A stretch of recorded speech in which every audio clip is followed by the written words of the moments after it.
Hello, everyone. Hello. Welcome back to the third part of I'm Glad My Mom Died breakdown of Jeanette McCurdy's newest book. Yes. I am Cody. I am Janie.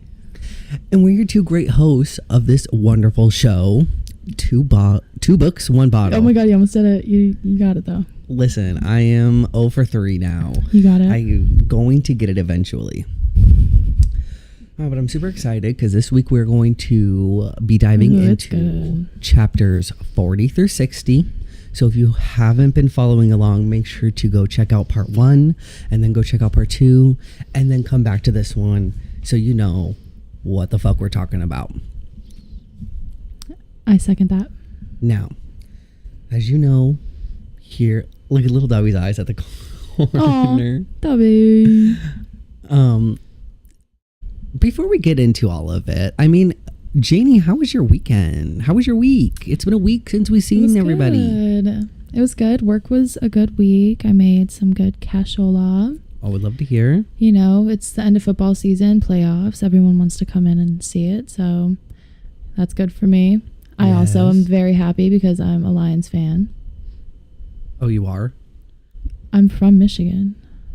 I didn't even know you watched football or you even cared enough to have a fans. My family is just like, I don't care about it that much, but my family's a diehard Lions fan. I could give two shits about football, honestly. I'm just happy. I'm happy for my dad and I'm happy for his brothers. They were crying.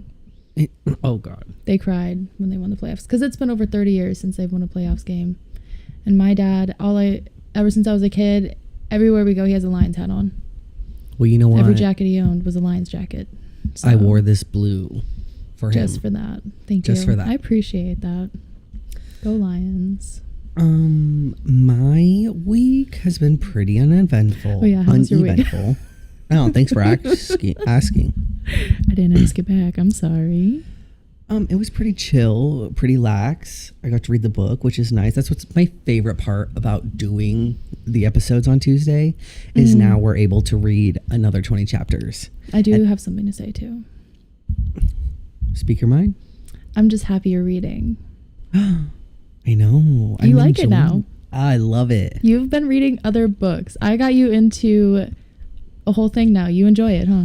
I am. I'm looking excited. forward to new books. I'm looking forward to reading some books that maybe I wouldn't want to read. Cheers. I currently am right now reading Paris Hilton's memoir, which is super good. I have watched her documentary on YouTube, and that was super, super good. Like, if you haven't gone and watched that, I highly recommend watching that. It changed my perception and my idea of Paris Hilton, and now I fucking love that bitch. And now I'm reading her book. It's like right up there. It is so good, and like I can't put it down. Like, I'll sit and read for like hours just reading it. I'm almost done. It's really, really good. Love that. I love that for you. Besides doing that, we've been playing pickleball. We played pickleball right before this. It is. I'm obsessed. So much fun. I'm obsessed. I look forward to it every week now. We got invited to our work potluck thing. It was a potluck pickleball thing. And we'd never played pickleball before. So we started something. Get over there. And honestly, it's like a work thing. I'm like, we're not going to spend more than like an hour here or maybe play a game. I showed up the last 30 minutes. You showed up late. I showed up at the very end of it just to say hi, thinking, hi, bye. I got there right at the beginning.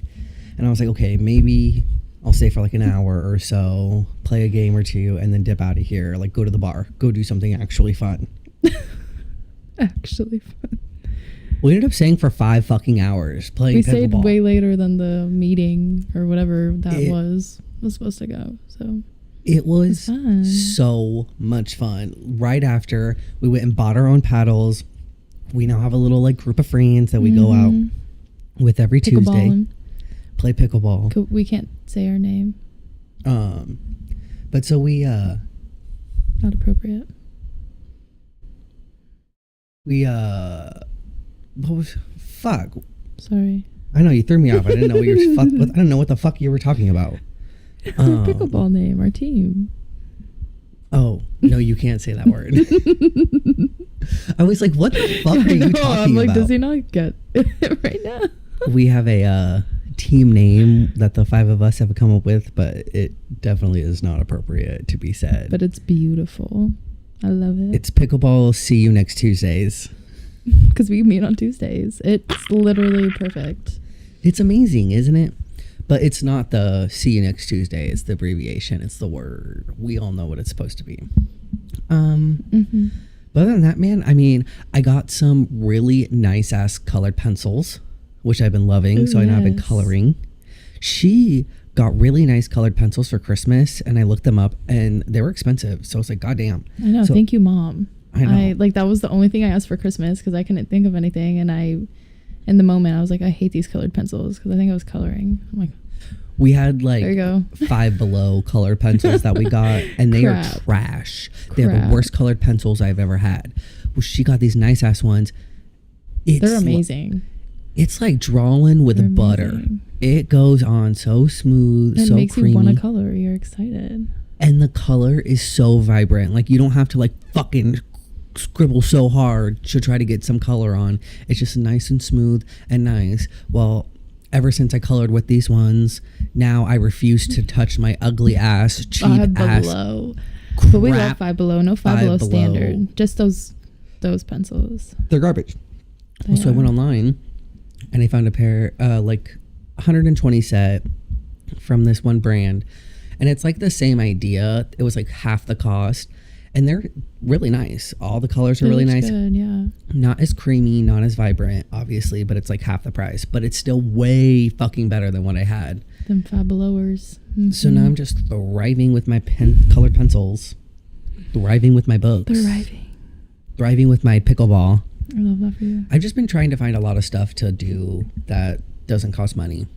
And it's so therapeutic, like New Year's and how we started this year. I feel like it reminded me just how fun it is to really, I don't know, do Go things out. on your own. And do you say go out? Like, go out and be out, like, and about. But like just cheap though. Like you don't have to go out, be drinking, buying food, all that stuff. There's a lot of fun, free. I mean, we did have to spend money for the startup, but now we go up and we don't spend no money. It's amazing. And it's nice. It's amazing. All right, but enough chit chat. Nobody gives a shit about us. Let's get the wine. Let's get into this wine. I'm ready to try this it. week. I know everyone's so excited to figure out what wine we are digging into. It And- has to be better than last time. There's absolutely no way it's not. We are We both are starting traumatized. with the bar low this week because last week was a fucking disaster. The first one was good. Like it wasn't great, But we but the finished it. second one, I took one sip. That was it. I couldn't even get another one down. I have never in my life had such a strong wine. If you don't remember, last week's was XXL Peach, and it had 16%, and it tasted like you were fucking drinking gasoline, and it burned as if someone was pouring straight fire down your throat. It was so It bad. was so bad. But with the peach, So with peach syrup, in it. this week, it was interesting. we are getting into... wait, which way do I gotta turn it? This way. There you go. You can't really see it, but it's Bar Watermelon Moscato. Woo! Amazing. We did look this one up before we purchased it. We knew and it is a sweet now. wine. Not to make that mistake. So we are safe and we are good. Beautiful. I am super excited to actually try this, like a watermelon. love watermelon. I'm hoping that it's going to be like summery, very fruity, light, refreshing. That kind What of did the taste. description say? Something about swimming in summertime? Oh, no, here, let me read this. So let me The read one the I little looked up description online. here on the bottle. Dive Bar introduces itself with an upfront, rebellious attitude. Come as you are, ready to be served. We never judge a book by its cover. Just as long as the story is good, sit down, pour a drink, and get to know this wine a little better. That's when you'll discover its bright, juicy side. These varietals have a sweetness that goes down so smooth. Another delicious round is always immediate. One sip and you'll be a regular. Okay. A regular at the dive bar. Okay, that's good. You don't have to do that. We lost our one concurrent viewer. Bye. Oh, they're back. Okay, so here we go. Let me just change this so we can do our excited to ASMR. try it. Oh, our ASMR. Oh, Yeah, no. dude. Actually, let me do your microphone since you're already holding it. Okay. Come on. Okay. Turn it down. I'm going to set my mic down. Hi, welcome to our ASMR.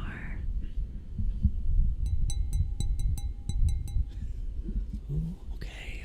Hello. We are back for another section. Another energy-filled ASMR of Bar Watermelon Moscato. Is everybody ready? Are you having a great time? Oh my god, I am too. I hope this doesn't put you to sleep. Okay, here we go. Okay, we're gonna crack it. We're gonna crack. Oh, sorry, I forgot to do it. We're gonna crack it open. Are you ready? Do some taps or something.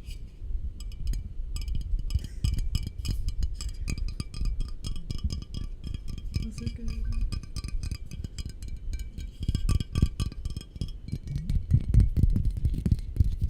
Okay, I think that's enough. Well, that actually sounded really good. Like that was interesting. Okay, back to it. Here we go.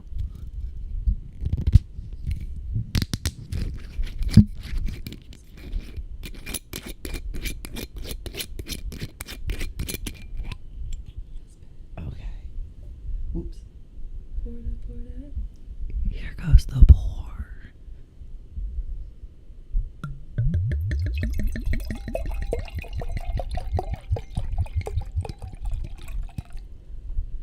One glass virgin. One glass virgin. the wrong fucking name every day. Shut up, Janet.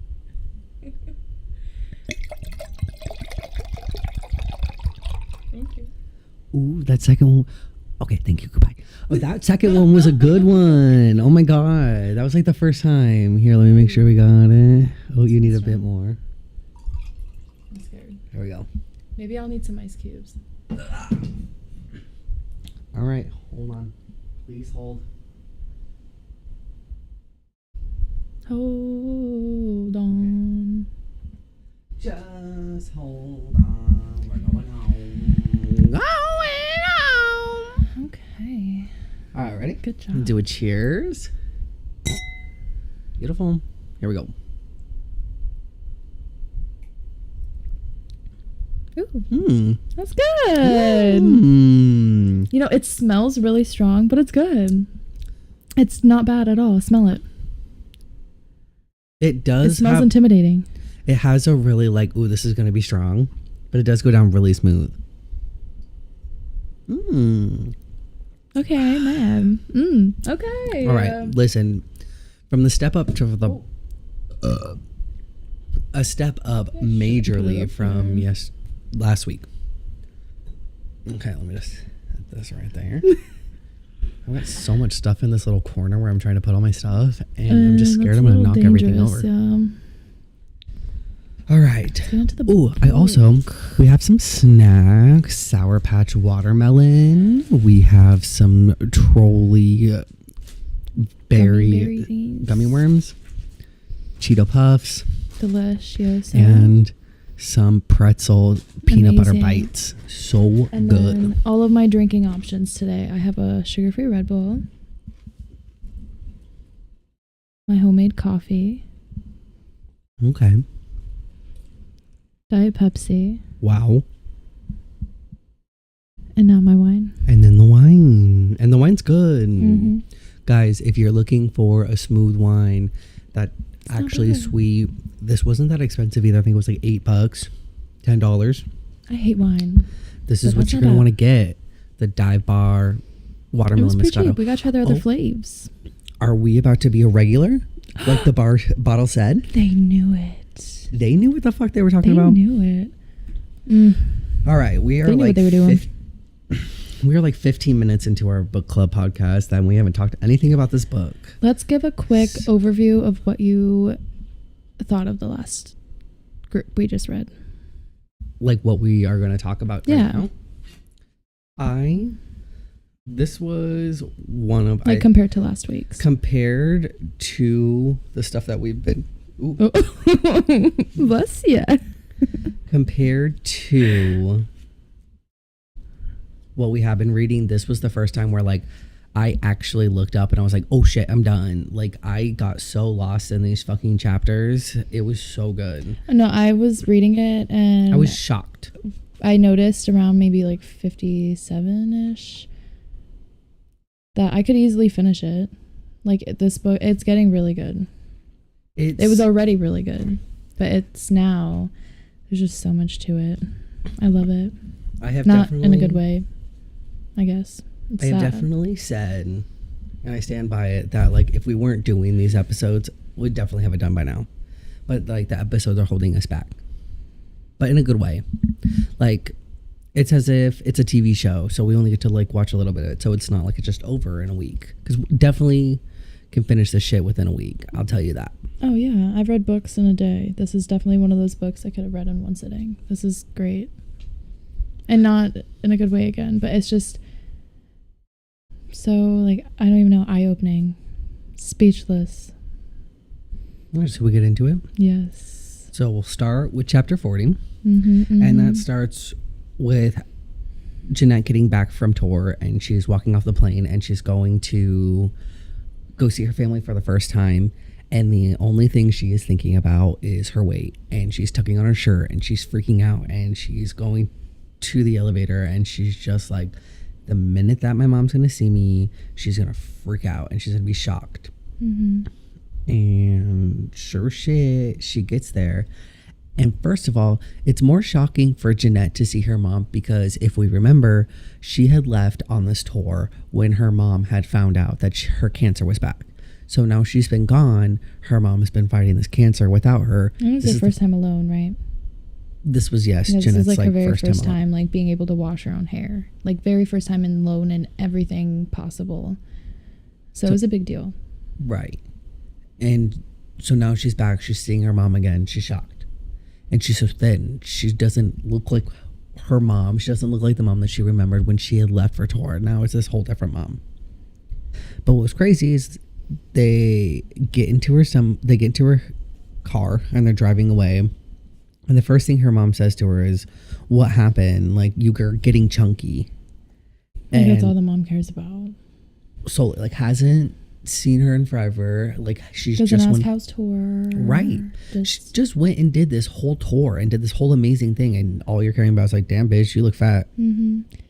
And she does talk about, too, like here she says for the first time, or at least acknowledges for the first time, her OCD. She doesn't call it Holy Spirit anymore.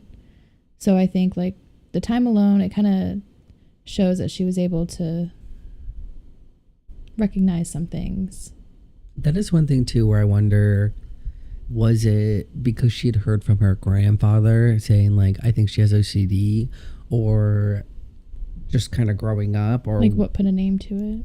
Right. Because I don't think she ever kind of really spoke about it. Right. Mm-hmm. Like that was one thing that wasn't talked about. It went from Holy Ghost to OCD. And there was that faint kind of line in between where she was saying like, kind of feels like it, but it kind of doesn't. Like, I know it's the Holy Ghost.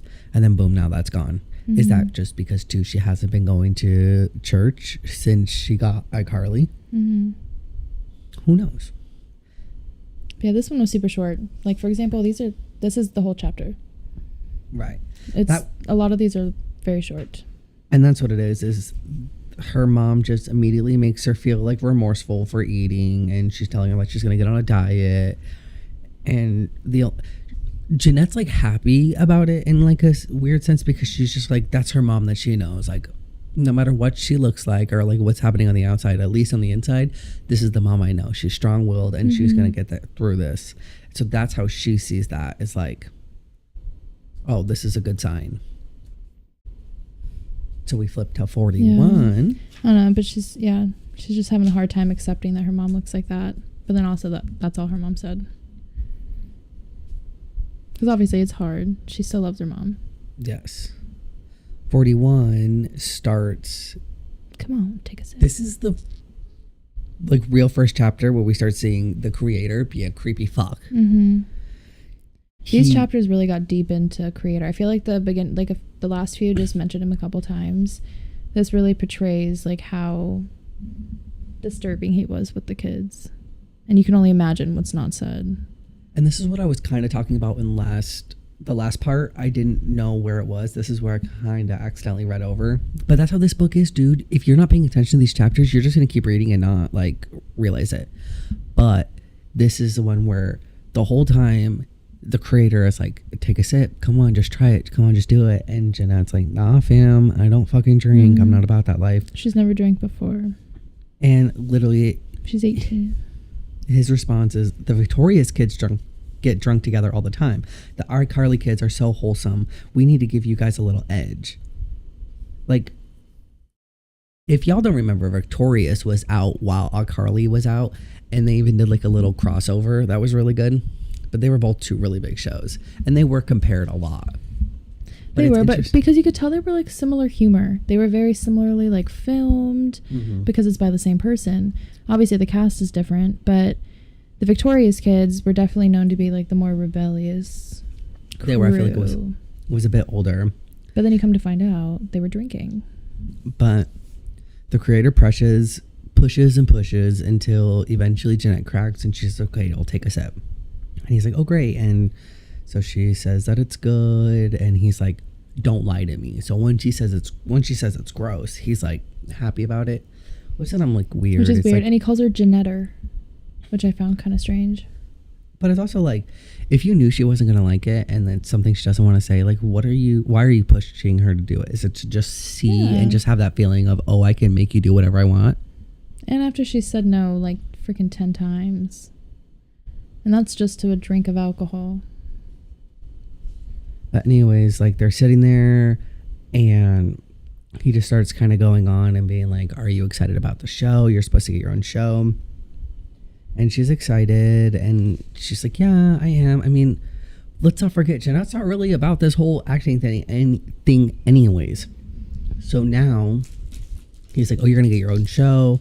He's pushing it on her. He's pushing drinking. He's putting her in this weird situation. And she's like, sure. Like, she's just trying to say the right things in this right time.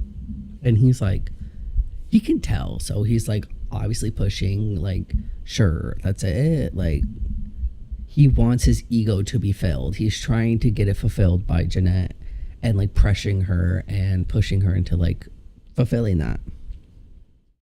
But pretty much all of that is just like them having this terrible dinner. He thinks it's great. She's uncomfortable. And then at one point, he out of nowhere, so he's like, sorry, backtrack. So they're talking about their TV show and all that. And he reaches over and he goes and puts his hand on her leg. And he like gets goosebumps. She gets goosebumps, like, cause that's fucking uncomfortable. And the creator's a fucking old gross man. If you've and ever like seen that, a pig, yeah. And so she gets goosebumps because it's like uncomfortable. And he takes it as you're cold. So it goes and he takes and puts her jacket on her, puts his jacket on her. And then obviously, like, while he does that, and he's like, oh, you're tense. Obviously, because that old fucking creepy man is fucking touching her. Well, then he's like, oh, let me give you a massage. And then he starts fucking massaging her. And the whole time he's just like, oh, every kid out of the world would kill to be you right now. Like, for this opportunity, like, you're so lucky. You've got this. Like, you like showering her about like how appreciative you should be right now. And all she can say, thank you. Right. All she can say is, I know. And he just keeps rubbing her.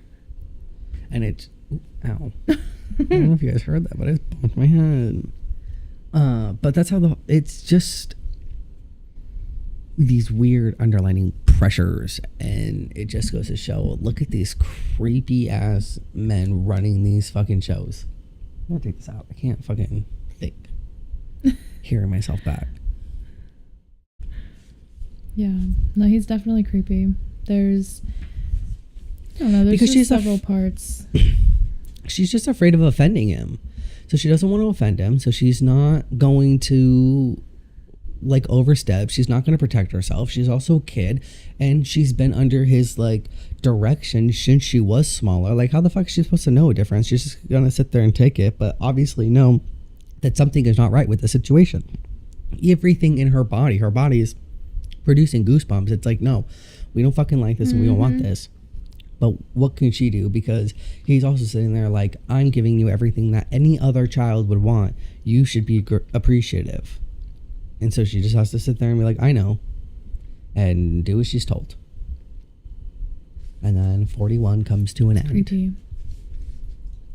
He's creepy. 42. This one was really sad. Yeah, this one's sad. So it starts It's off. a big time for her. Jeanette is finally getting her first apartment on her own. She is working, like by the time she's working, plus like with her, I don't actually, sorry. This is when she's moving out, right? Yes. Oh yeah, so she's, When the mom's being rude as hell.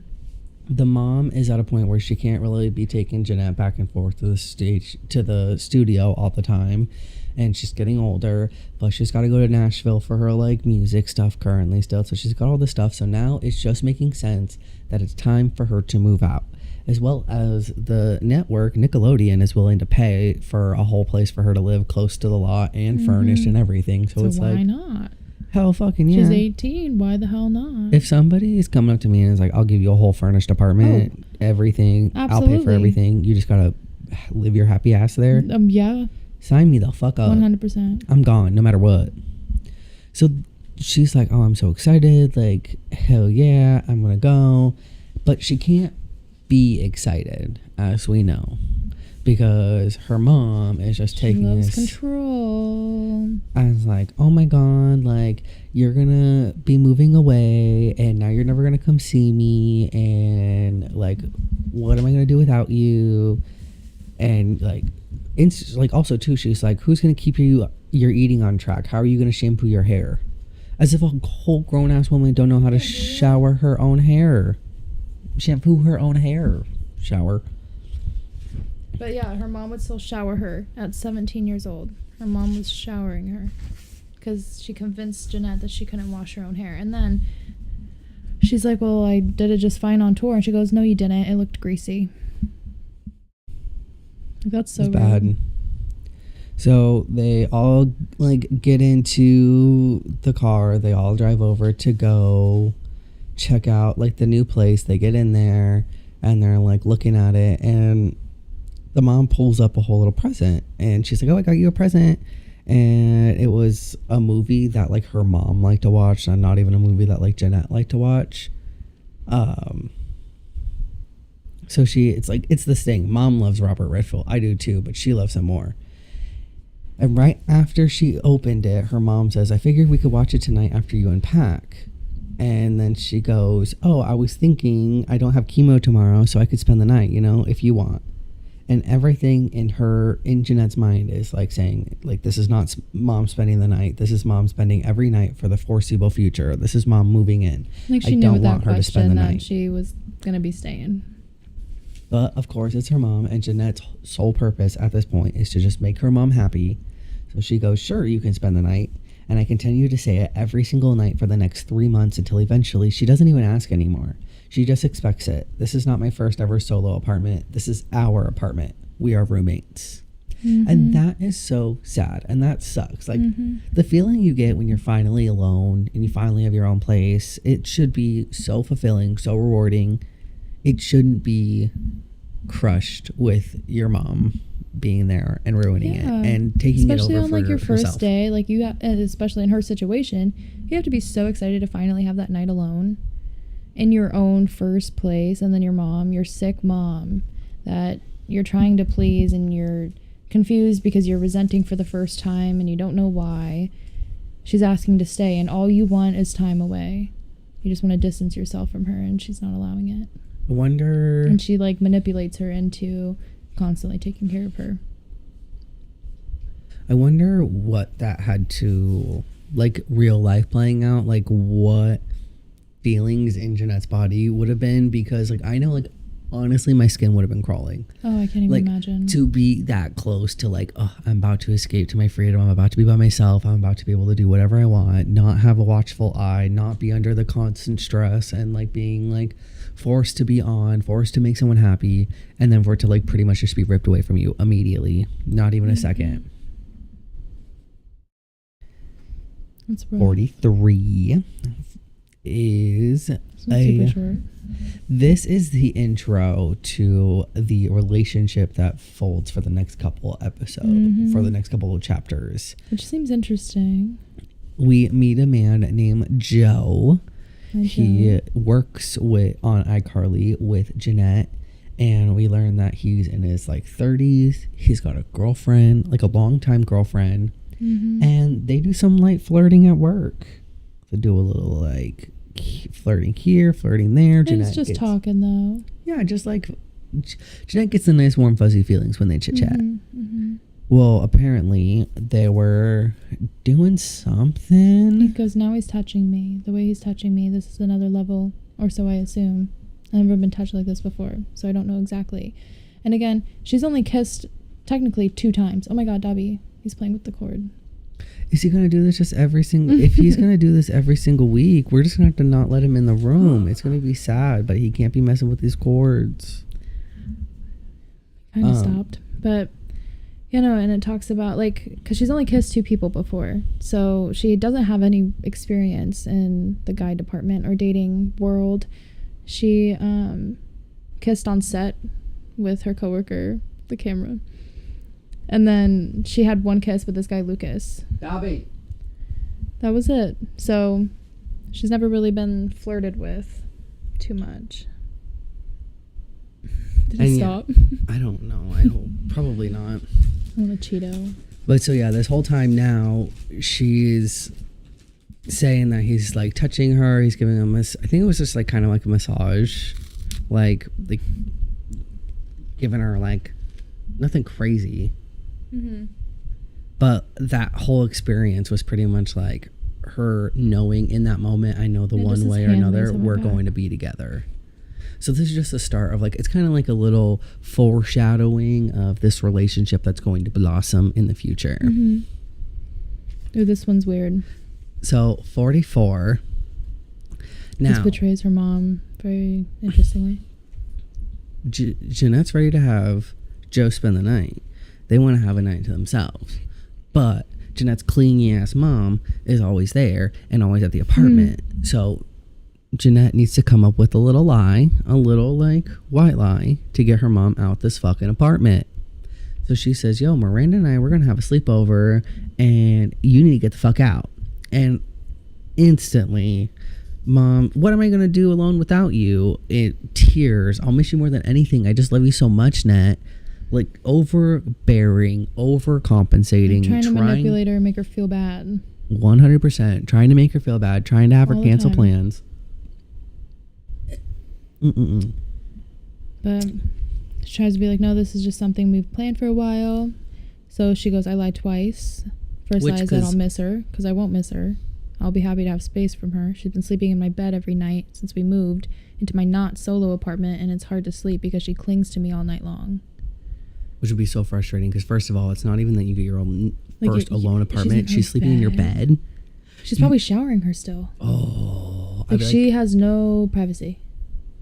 And Jeanette's mom puts her on a very strict diet. So like it says up here, she cooked her steamed vegetables for dinner.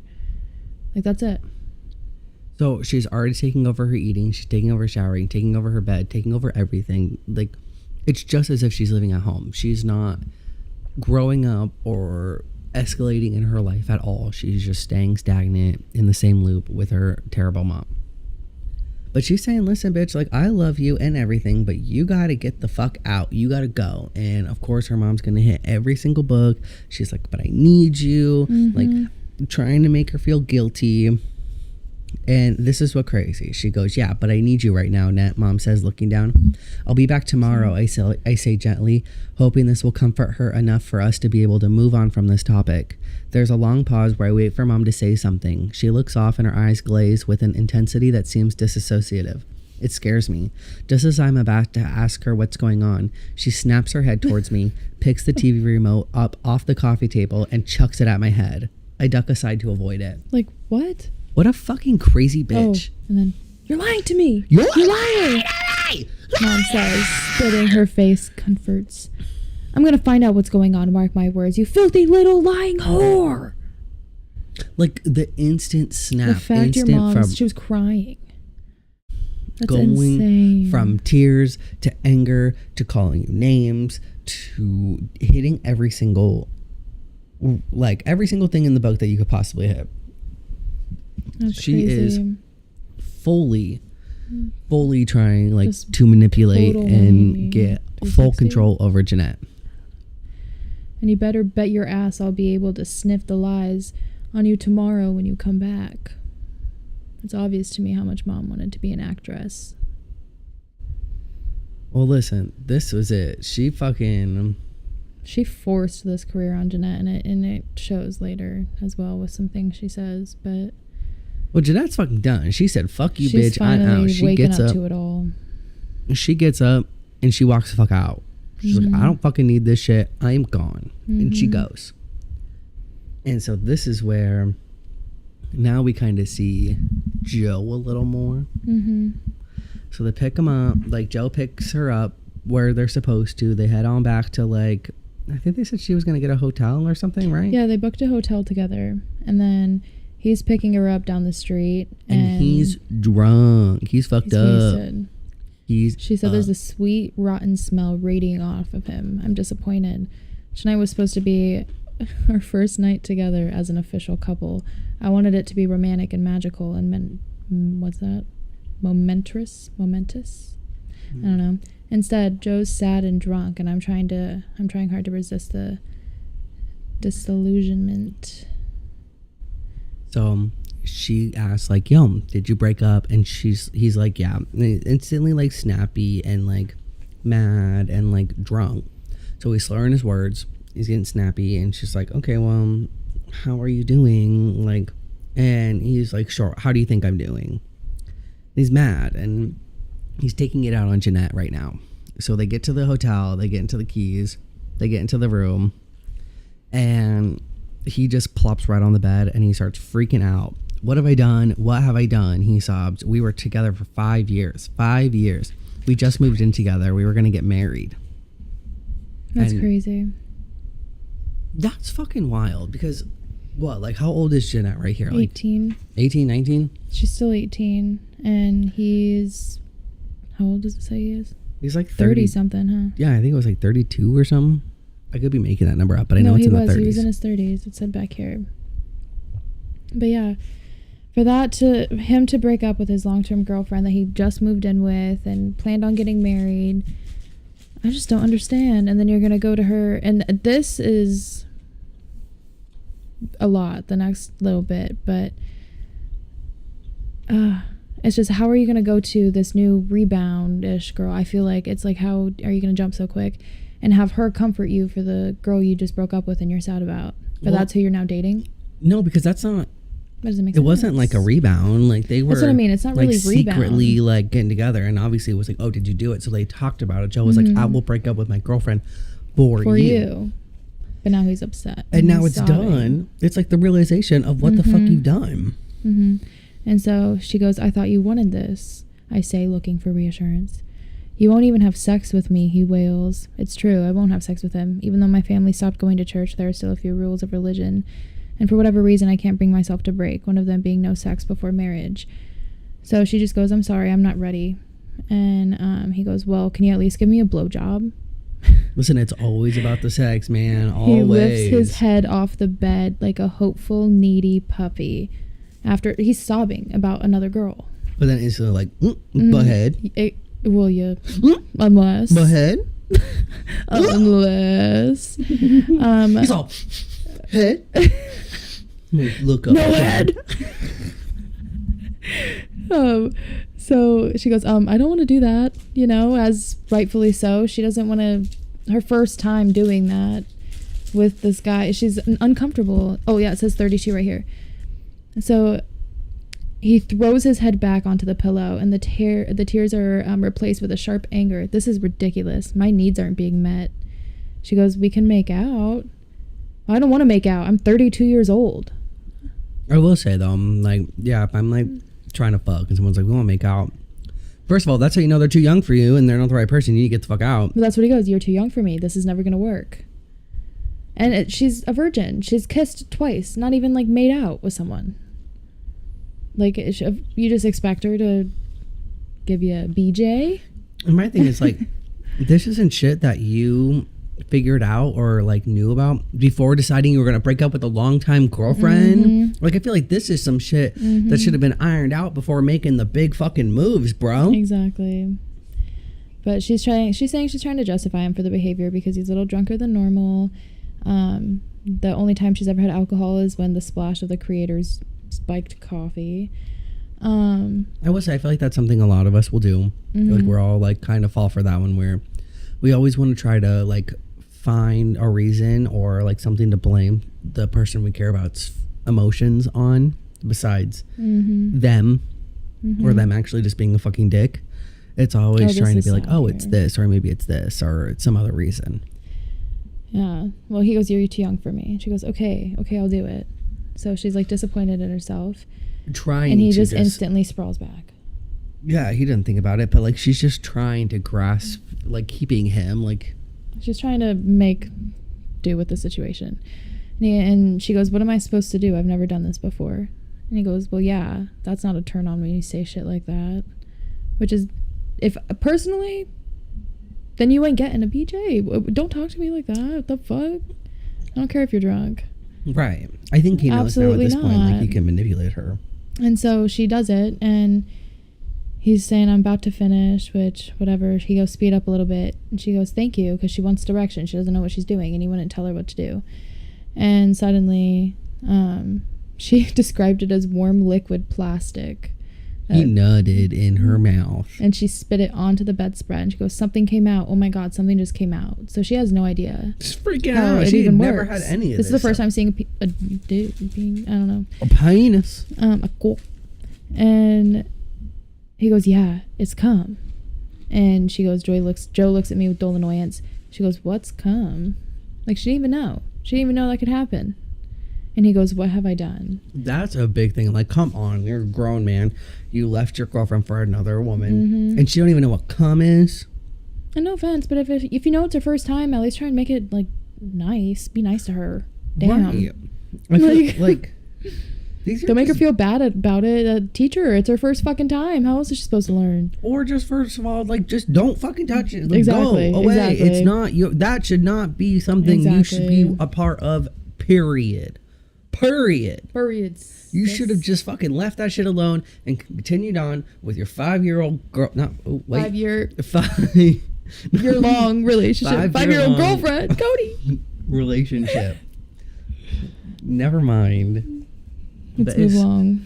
Very sad. And I don't know. I feel for her, especially being first, and when you're older, like, it's so much more intimidating.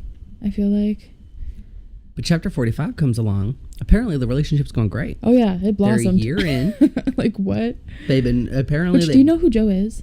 I don't. I tried to find. I don't know who he is. Like, I don't remember him being in iCarly. He wasn't in iCarly. Oh, okay. But I don't remember him. He just worked on iCarly. Okay. So, we moved to 45, and they've now been in their relationship for a bit longer. They have won a free trip. Not one, but got one. For like some iCarly thing. So they are off in Hawaii enjoying their beautiful time together. And first of all, Jeanette still has to lie to her mom. She has this gay best friend, Colton. And she said to her mom, like, yo, me and Colton are going to go. And because like apparently mom's cool with Colton. So she knows he's gay. She's literally like doing 3-way calls with her mom and Colton. Which I thought about it, and I if I was the mom in the situation, I'd be like, why can't you just talk on the phone together? Why is it a 3-way call? Why is he on his phone? Like, aren't you in the same room? No, they probably just called each other first, merge it, and then call her. Well, that's what I mean. Like, would the mom not know it's like 2 separate phones? I guess not. No. This is That's true. This is way back when. That's true. I wouldn't tell you it's merging. Yes. So the whole time they're like coming up with lies. He's like pretending that he's there, and the whole time it's actually Joe and Jeanette, and they're all having this beautiful weekend together. And it's actually described as a really good time. Like, they're not having sex yet, but she said she's gotten better at giving blowjobs. So well, she does say it's like 50% good, 50% chaotic. Right. So they have their issues, but she's enjoying herself. For the most part, it's going good. Like, and obviously. they are having a good time. They're 3 days into the vacation. And it even says right here, they're 3 days into the vacation and the plan is going smoothly. Each day, Cole and I three-way call mom to tell her about our snorkeling adventures and off-roading Jeep drives and white sand beach walks. She laughs along as Colton gives follow-up details that scream, I'm definitely not walking through a Burbank Target right now. But... Oh, but also, real quick, it does mention that the mom did move out of the apartment. Oh, yeah. So the mom's finally out of the apartment because she had to move closer to an oncologist in Orange County so she can go to her appointments. So she does have her apartment to herself, and so it makes it easier meeting up with Joe and hiding it. So they've probably been able to spend a lot more time together. But it's surprising they still haven't had sex. Well, Jeanette does not want to have sex until she's married. Which is understandable. Been there. So they're finally chilling. They're supposed to be going paddleboarding, having a good time. And of course, I hear this nasty, annoying noise coming from... What's that TikTok sound? I know exactly what you're talking about. I hear this annoying, nasty noise. The paparazzi fucking off in the corner. Snapping photos of me and Joe. As they do. And so she freaks out. They quickly try to run away. They cover themselves up and they go. Boom. She is freaking out. She's crying. So all she does is pretty much hit the bed and pass out. She's sleeping all day. She's freaking out. She wakes up, 37 missed calls from mom, 16 voicemails, and 4 missed emails. She is hitting up anything and everything to hit up Jeanette while she is sleeping. She's now, trying her best. This is where we see her mom as a disgusting, evil human being that she actually is. I will read you this email that she sends Jeanette. It's crazy. Bitch. I just like... No, I it's read absolutely mind-boggling. From the mom. And this is only one of them. This is the most recent out of... How many was it again? There was a couple. And she sent 4 missed emails, but it sends in another time there's like 20. But wait, yeah, there's more that comes along the way. So this first one is the first one she read, and it says, Dear Net, I am so disappointed in you. You used to be my perfect little angel, but now you are nothing more than a little slut, a floozy, all used up. And to think you wasted it on that hideous ogre of a man. I saw the pictures on a website called TMZ. All the capitals. I saw you in Hawaii with him.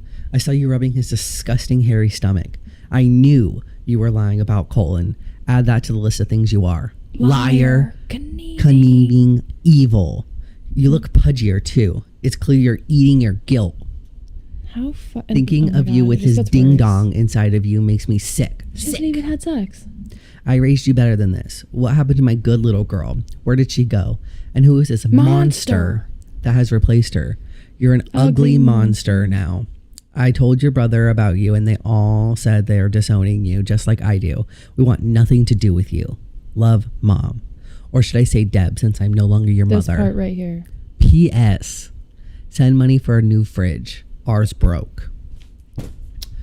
But you just disowned me, you bitch. You want to go out here, call me a fucking slut, call my man an ogre. Like so many things. Say I'm fucking used up, Pudgy. a fucking liar. I say I'm fat, disown me, And call your ass Deb, hand it over. and then ask me some fucking money. I need some cashola. Bitch, I ought to give you a fucking knuckle sandwich. Oh, you tell him. Bag full of cash, bag full of this fucking fist. Ooh, get it.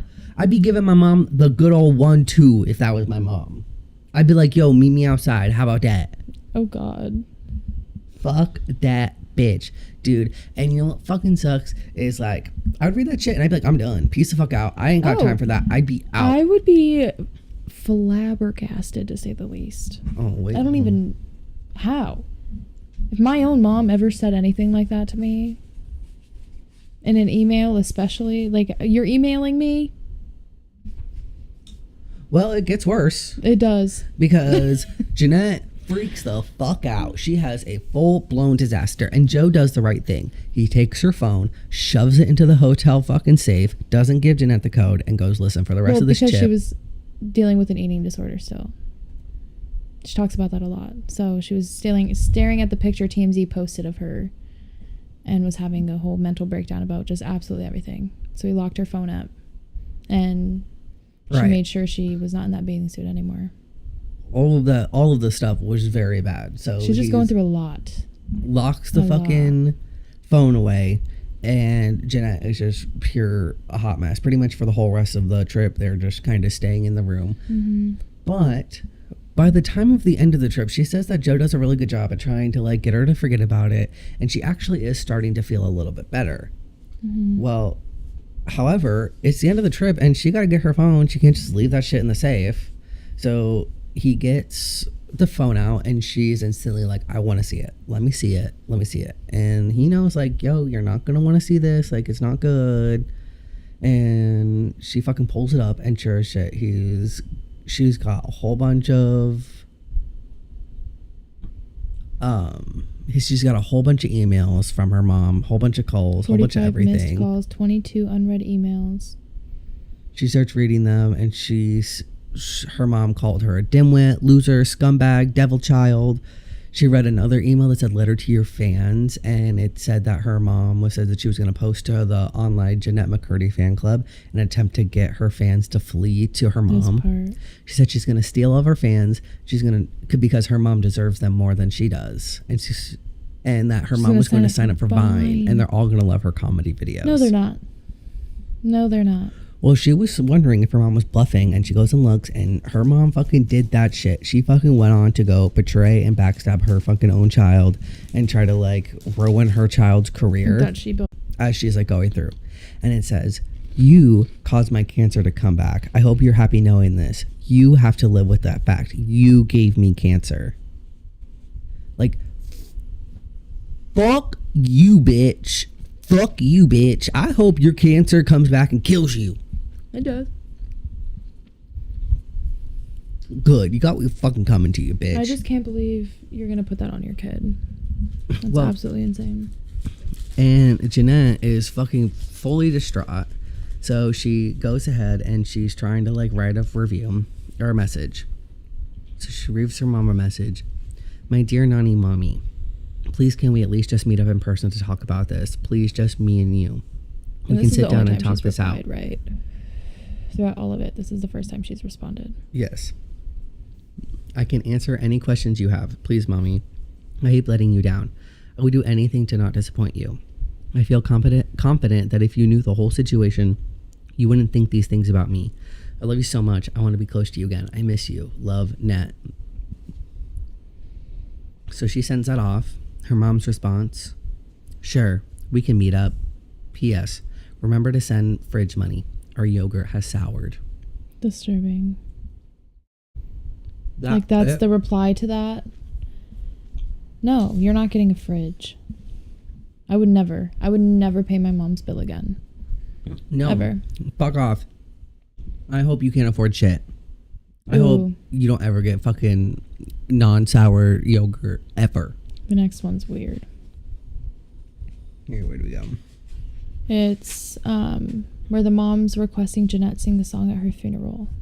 Right, so now she gets back from the trip. She's ready to see her mom. She's ready to talk about it. Her mom don't want to talk about shit. She don't want to bring up Joe.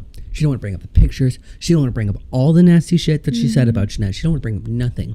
The only thing she wants to bring up, you want to sing Wind Beneath My Wings at my funeral? And they're sitting at Panda Express. It's her mom's birthday dinner, and they went to Panda Express. The mom ordered steamed broccoli, and Jeanette's eating steamed cabbage, and they're both going through the motions of their relationship. Can I pause right there? Huh. It's fucking Panda Express. I know, and that's what you get. Best places ever. Orange chicken, Beijing beef, sweet and fire chicken. Even the broccoli and beef is fucking good. Everything there is so good. And you want to do just broccoli? Steamed cabbage. Steamed broccoli. But yeah, it's their first time together after the Hawaii trip. So she's wondering if she's going to bring it up. They don't. But they're at the Panda Express, right? And this is where the mom starts making her sing, I think, is it?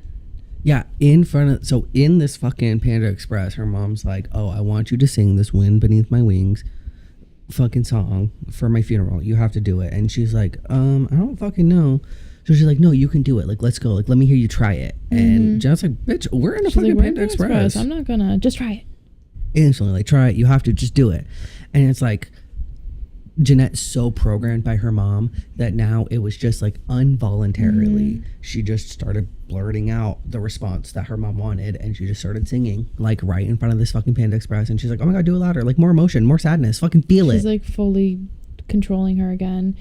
And over that, what a weird demand. And in Panda Express on your birthday, and to like not even just talk about it but be like, sing, do it. And then she starts singing and her mom immediately cuts her off and is like, oh my god, save it. She's like, good, like, stop, I don't want to burn you out. You're gonna sing so wonderful. But then back at the place, but even like she has her sing more. Her mom, like even Jeanette too, is like, I can't sing this song, it's like not in my fucking range, like I'm not gonna be able to do it, it's not gonna be good. And her mom's like, no, you can do it, like you can do it. And so they get back, and all of a sudden Jeanette's mom's like ideology changes, and she's like, well, hopefully it won't be soon, so you should go ahead and sing, you should practice. And it's like all just her mom's fucking greed. And she makes a good point too. I don't want to practice the song my dying mother has instructed me to sing at her funeral. I don't want to think about my mother's funeral. Like, who the fuck wants to do that? I would not. I'd be like, hell no. We're fucking pushing that shit down, and we're not even worrying about shit like that. That's a no-go for me, hombre. And she goes, try it a couple more times tonight. So they tried it a couple more times that night. And she goes, I click back to the beginning of the song. The twinkly 1980 intro starts. I try again. And again and again and again. Anything for fucking precious mommy. I couldn't, man. You gotta like learn to live your life for yourself, bro.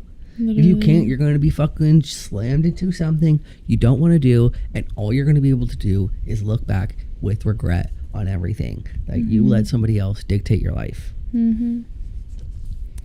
So what was the event in this next one, 47? Oh. Because why did she choose that place? Isn't there like 47? So we're back into like, so we're going like, okay, we're going to do a whole birthday dinner like now for her mom, like with everybody. Where do you want to go? And her mom instantly is like, I want to do Wendy's, so that her mom can go back and tell everybody at her little fucking group home hospice thing that like she's so humble and like her daughter could take her anywhere, but like she chooses Wendy's because she's down to earth like that. She gets a side salad from Wendy's. Dude, I actually had Wendy's tonight, and I had 10 spicy nuggets, medium fry. Is this what inspired your Wendy's trip? No, it didn't. But man, I wanted a Frosty. That's why I got it. I love Wendy's. But so this is the beginning of the end. They pile into the Kia. They get ready to go. They are excited to go down into this motherfucking Wendy's and get their side salads and their little shit ass food. Like, what a weird way to eat out. Just cook that shit at home. Right. At that point, if you're just going to get that, like, lettuce, because then it talks about how the mom takes everything off the salad. So it's literally just salad, chicken, and dressing on the side. You can make that at home for half the price. And probably be better. So boom. Now they're on their way. They're excited. And all of a sudden, as they're driving out, there's this big old billboard of fucking Jeanette McCurdy's face on it for iCarly, and it sits there with this fake ass smile and this terrible hairdo that she hates, and Jeanette has to drive by it all the time, and she hates it. Well, they're just passing by, and her mom wants to take a picture of this billboard for the 800th fucking time. She's gonna go take a picture. She's a picture from every angle, it says. And as she takes the picture, the camera drops out of her hand into the floor. I stretch down to pick it up, and by the time I sit upright with it, mom's convulsing. Her hands are clenched into tight little balls, and her face is contorted so that one eye is squinting shut and her mouth is scrunched up entirely to one side.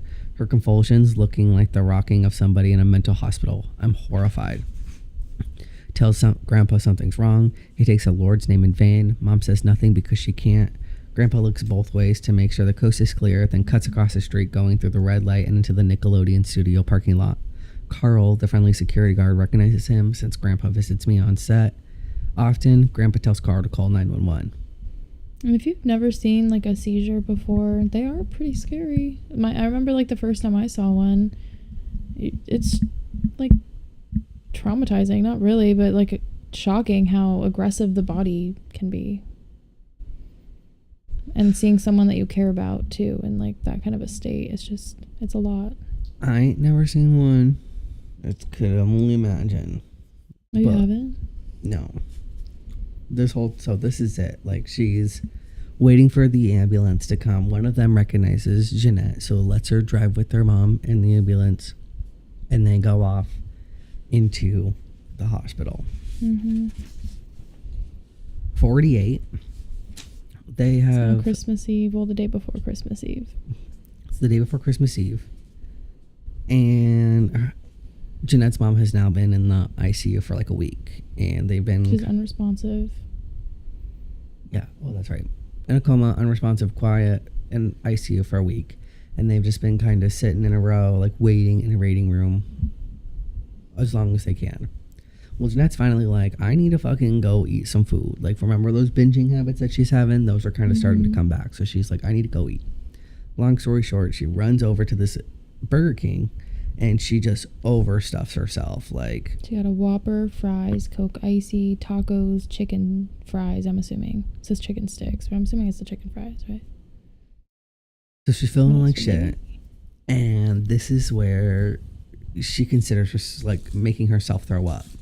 She had never tried it before, but she heard about it, and she was like, all right, well, like, this is as good as time ever to try it. She's overstuffed. She ate too much. She's going to go see her mom, who she knows doesn't like it when she eats the stuff. She's going to fucking do this.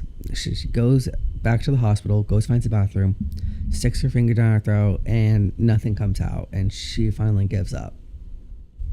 So she runs back to her mom's room, and her mom's awake. Holy cow. She's awake.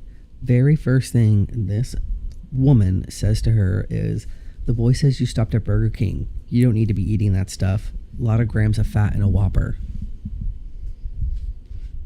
That's all you care about? Your bitch ass just came out of a fucking coma. You're in ICU. And you're worried about what? Whopper? Yeah. She goes, I know. I did get it without mayo. She sighs. Still. That bitch. Like, she don't give a fuck about nothing. Like, this woman is so fucking, like, disassociated from the real world and, like, solely in this, like, materialistic, like, actress world that she so badly craves. She can't even fucking see anything else that's going on around her. That's what I mean. Like, could you imagine what her kids are going through? Like, what your daughter could be, like, thinking about on the inside? Who cares what the fuck she's eating? What the fuck are you doing? How are you feeling? Are you okay? What the fuck happened? Like, all these things. And you're just like, well, listen, you fat bitch. You shouldn't be in that fucking Whopper. If my mom was dying and that was the first thing she said coming out of it, I'm walking out the hospital. I'm gone. I'm turning. After all those emails, girl. No. Chapter 49. So it talks about that she's with Miranda. They're crying. It's the last episode of iCarly. So it's an emotional day for them. You know, they've... how many seasons did they film it, say? It was 4, I think. But, you know, they've grown close. And Miranda's like her first friend. Like her first true friend that she's actually made. And has become great. It talks about, like, our friendship is pure. And Miranda and her just... let me see. It talks about it being common on sets and how she's worried about that intimate relationship ending. Where does it say? I don't know, yeah. Maybe it's in a different one. But it's just talking about how she's sad iCarly's ending. This one was actually interesting because I feel like a lot of people can relate. And it talks about, like, she doesn't want to know people with context. Because when you know people, like... oh, I know this person I work out with, or this person I'm in a book club with, or this person like I go to work with. Once that thing that you know them with ends, that relationship ends, So So she's it's a just friendship. freaking out and she's upset because all of these friendships that I made with iCarly, now that iCarly's is ending, these friendships are Yeah. going to end. She doesn't want that, but she wants Miranda to actually be a friend. And so this whole thing, she's like, I don't like that I know her through the context of iCarly because iCarly is ending and I don't want our friendship to end with it. Dobby. Which I feel like is a true thing. There's so many friends that I have been friends with through work and now I'm not friends with anymore. And it's like you got along and- great with them. Right. There was nothing wrong. It was just life pulls you in a different direction when you don't have that one thing tying you together. And everyone's just so busy. I think about it all the time. There's so many people that I probably could have been good friends with, but you're just busy. You have opposite lives. Didn't work out, but great people. And it's hard, especially when you like want to be friends with that person. Right. There's nothing wrong with them. It just you don't Just see doesn't them as match up often. anymore, yeah. Your schedules don't line up. Mm-hmm. The context has ended. Mm-hmm. Best way that Jeanette put it. I loved 50 because I can relate so hard. Mm-hmm. So you are so in love with a person. You're so into a relationship that you don't notice anything. You were just happy as can be until the end. And this chapter 50 totally shows that. It immediately opens up with Jeanette being like, in the middle of a breakup with Joe. Like, a lot's been going on. Her mom's in the hospital. She can feel that with her losing this person, she doesn't need another person around to just then get everything attached onto them. And she doesn't want that. She wants a bit more of independence. She wants to feel secure in herself. And she knows that this relationship is not what she needs right now. So she's trying to break it off with Joe. And it's her first time to, grow, be alone, do all that stuff and heal and figure out this weird, complexing relationship with her mom. And the whole time, and she does very well explaining all that to Joe. And he is just taking it as like, oh, like, why am I not good enough to be attached with? Like, I can take all that. Normal, that's love. And she's like, no, but I can't have that right now. It's a distraction. And he's like, oh, I'm a distraction. Like, I can be that person for you. Like, you can put all of your stuff on me. Like, I'll gladly do it. And she's just like trying to be like, she's like, it's not a distraction. I just need to focus on family. right. And she's trying to let him down easy. And he keeps like kind of batting her. But then he's like, he goes, look, if you don't love me anymore, you can just say it. I can take it, he says, his voice cracking on that last part, betraying his words. Just then, his vegan sausage and beer come. The timing of food at restaurants is always impeccable, in line with the phrase, you'd least like someone to overhear. You'd almost have to appreciate it. It's like the waiter works on this. Which is funny, because very true. Right. You hear the craziest and see the craziest things. Just walking up. And she says, I do love you. And he goes on like, well, why are you breaking up with me? And he takes a big bite of his sausage, an obnoxiously big bite, and he gets mayonnaise smeared all Vegan over his mayo. lips. It's disgusting, she says.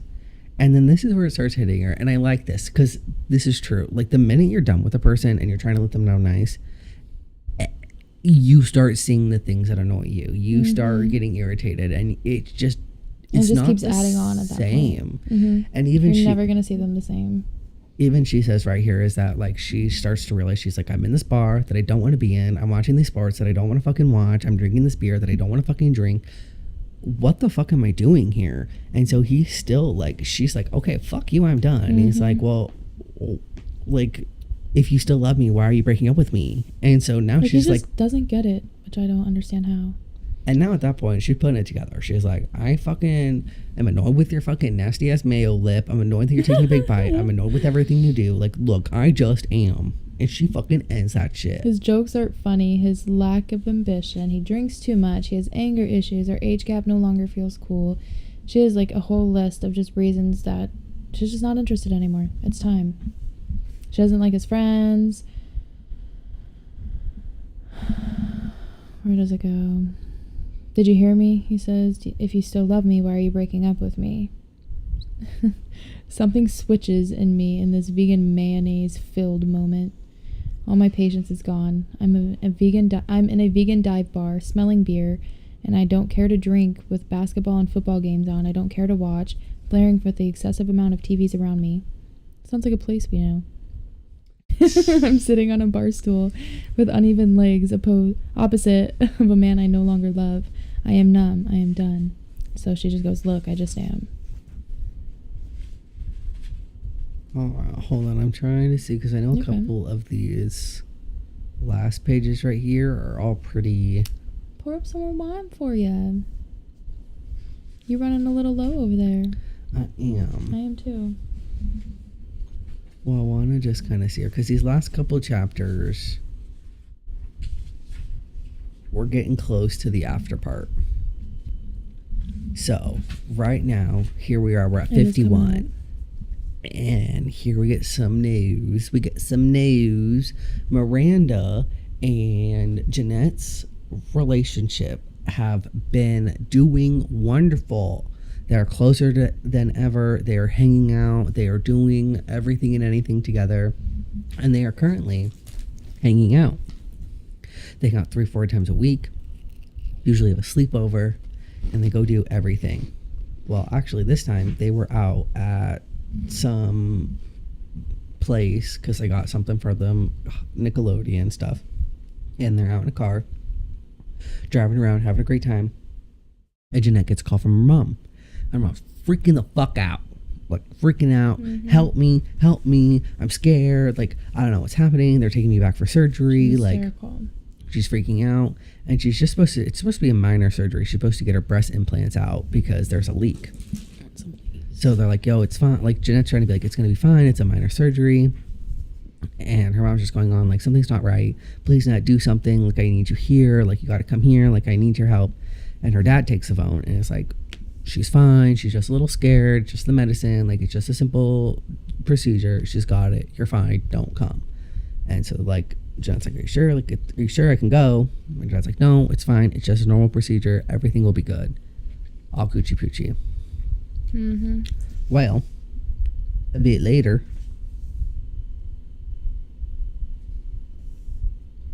does it say again? It just says we drive in silence for a few minutes. And she doesn't press. Yeah. Something's off. I can feel it in my gut. We stop for gas, then keep driving. My phone rings again. It's Dad. Well, so that goes to show it's a small enough drive where it's a small enough procedure or something happened fast enough where they're still able to drive. It was like probably a 30-minute thing. Right. Long enough where she could assume it's over. And so her dad calls again. She asks how it's go and mom is not okay. And he tells her that apparently her body couldn't withstand surgery and she's in a coma. And so they immediately have to rush back off to the hospital. And 52 starts. 52. Here. Oh, this is sad. The very first sentence, Mommy, did you hear me? I said, I'm so skinny right now. I'm finally down to 89 pounds. I uncrossed my legs, leaned forward. 89. I'm grateful that since Mom's been in a coma, I've stopped binging. In fact, I've eaten almost nothing. I've been losing weight rapidly. It's just sad. I can really feel for Jeanette and all of the unhealthy eating habits that she's been having and just the drastic difference of each disorder. She's really struggling to find a balance, and all she wants to do is please her mom and be skinny. But she's hungry. But she doesn't know what to do. Mm-mm. Her mom either comes at her and says, hey, you're eating too much. It's just sad. You need to eat this. Or she's either fighting the cravings and the urges that she wants. And again, here I'm assuming she's probably like 20 years old. Right. It's probably and she's 89 pounds. It's too small. Like, I couldn't imagine. Even if you're 4'11", 89 pounds. And I don't think Jeanette's 4'11". I think she's like 5'3". I have no idea. But during this time, her mom is pretty much, like the doctor said, like, yo, she's got 48 hours to live. Well, a week and a half later, her mom has moved out of ICU because she has been still alive. And now everybody's kind of got to go back to normal. Like, after that long, like, you can't take that many sick days. You can't, like, stop your life. So one of the brothers flew in. He had to go home. Everybody kind of starts going back to their normal life. Well, now Jeanette is pretty much going from the home to her apartment to the studio to the hospital. Apartment, studio, hospital. Apartment, studio, hospital. Mm-hmm. And it's actually really crazy. There's one thing too, and I'm shocked that this even happened anyway. So she's sitting there with her dying mom in some regular room, and a nurse comes in to do all of her, like, you know, regular nurse checkup stuff. And the nurse asked her, Yeah, this is fucked up. are you... we'll read like this whole part because this is crazy. Are you Sam, right? The nurse asked, as if it hasn't happened 25 times in the hospital. I'd be shocked somebody had the audacity to ask me if I'm Sam Puckett while I'm sitting across from my dying mother. I don't respond. I narrow my eyes and hope the nurse recognizes how inappropriate it is that she's asking this right now. She doesn't. You look like Sam Puckett. Sam, are you her? I sit in this feeling of utter hopelessness towards the state of humanity while the nurse disposes of my mother's feces. No, I say rudely. You look just like her. Spitting image. Do you mind if I take a picture so I can show my niece? She's not going to believe how much you look like her. I lean back in the chair. It squeaks. No, I'm not taking a picture. You bitch. Read Get the fucking room. Get a hint. Even if it wasn't her mom, take a hint. That is not the moment. You are in a hospital. Like what? You think this person wants to just start chit-chatting about fucking a fake TV show? Absolutely not. That, like, I know they don't know, but like she fucking hates. She doesn't want to fucking be there. She doesn't like fucking acting. She's embarrassed by the whole fucking thing anyways. Like, fuck out of here. Like, it was so fucking crazy. This is also too, like, her mom only now at this point is able to kind of make like words Little or like bits. sounds that kind of similarly make words. So she's trying, like, all she can really get is like I love you or something like that out. So she is sitting there like telling her, like, hearing her mom say I love you and everything. Well, then her friend Colton hits her up and he's like, yo, let's go to San Francisco. Let's get you out for a couple days. Like, you need a break. Grandpa's like, yo, your mom's stable. Like, you'll be good. Go have fun. So Jeanette gives her mom a fucking forehead kiss and out the fucking door. She needs to get the fuck out. She can't leave that hospital fast enough. And now she is to San Francisco with the buddy Colton. The buddy Colton. 53 opens up. Sorry, I'm munching. Oh, I'm sitting shotgun in Colton's Dodge Charger. So they're driving to Utah. Or wait, no. They met in Utah, sorry. Where are they going? San Francisco? Anyways, They're driving. She's never had alcohol before. So again, like, the only time that she's ever drank it was from the creator. She's holding to any Mormon value that she can, kind of. But she talks about how if she was to drink, like, the only person that she really feels comfortable with is Colton. He's warm, he's energetic, he has a way of making everyone around him feel accepted. He's a gay, so she doesn't have to worry about any sexual tension. We crack open the bottle the second we get to our hotel rooms and pour shots worth each into each other's plastic courtesy cup. We take a packet of Sour Patch Kids so we can suck on them as we try our shots, which, have you ever tried that? Because I haven't. I have not, That makes me actually. nervous. All right, bitch. Here, give me a glass. That made me nervous. I just felt like this would be easier if I just poured it from my That's glass true. to your glass. Thanks, that's good. I don't need much. Thanks. I was like, watch I spill it all over my bed. But no, I've never tried a shot like that. So anyways, they take a shot. Plug our noses, swallow our drinks, suck on the Sour Patch Kids. I don't feel anything right after, she says, right? Colton agrees, so they take another shot. Okay, not much. I feel a little dizziness. They agree, so they take another shot. This is our first time drinking. Oh, I think I'm starting to feel it. Colton agrees, so we take one more, just in case. Like, just 4 shots, back to back. You can't fill those right away anyways. How do you get that down, too? You've never tasted liquor, and you're just No, that's... back to back. I'd be gagging. I would throw the fuck up. But it says, before we can determine how the 4th shot feels, we've already jumping on the beds, playing hide and seek in the hotel hallways, snuck into the pool, even though it's closed. We planned a short film that we're going to make, handcuffed to each other for a week. We tried to find handcuffs. Luckily, we haven't. So just a lot. And then it talks about how she woke up feeling just fine. She wasn't hungover. It was the best night of her life. Which, I mean, I'm sure she had fun. She was comfortable with her friend. They probably had a great time. Well, a big reason for it was right here, and when it says, it's incredible, one-of-a-kind feeling. When I'm drunk, all my worries disappear. Hating my body, the shame I feel about eating habits, coping with my dying mother, starring in a show I'm humiliated to be a part of. It all just goes away. When I'm drunk, I'm less anxious, less inhibited, less worried about what mom would want to think of me or think of me. In fact, when I'm drunk, the voice of mom judging me evaporates completely. I can't wait for tonight. She can't wait to get drunk again. She's already just looking forward to it. This is the start of something bad. Exactly, and it goes right into knock, knock, knock. I jolt awake, startled by the noise. She wakes up early in the morning. She drank 3 weeks straight after that night. So for 3 weeks straight, she drank every single night, getting drunk. She was able to wake up just fine every single morning. But this is the first morning that she woke up a little confused and hungover. And she goes, what was it? The tequila? The whiskey? The rum? The wine? Was it mixing all four? Who knows?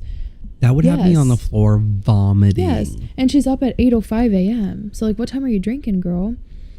Oh, she probably went to bed at like 2, 3. Like, that's insane. So she forgot to set her alarm. She had to leave her flight in 5 minutes ago. So there's a driver down there for Nickelodeon. She runs up to the door, and it's actually not the driver. It's some construction people that are working in her place because she bought a house, and there's a lot of mold. It's not mold, I guess, but it's just talking about it falling apart. And I'm assuming there's, like, mold. There has to be something because, like, the floors are falling apart. It's, like, rotting away.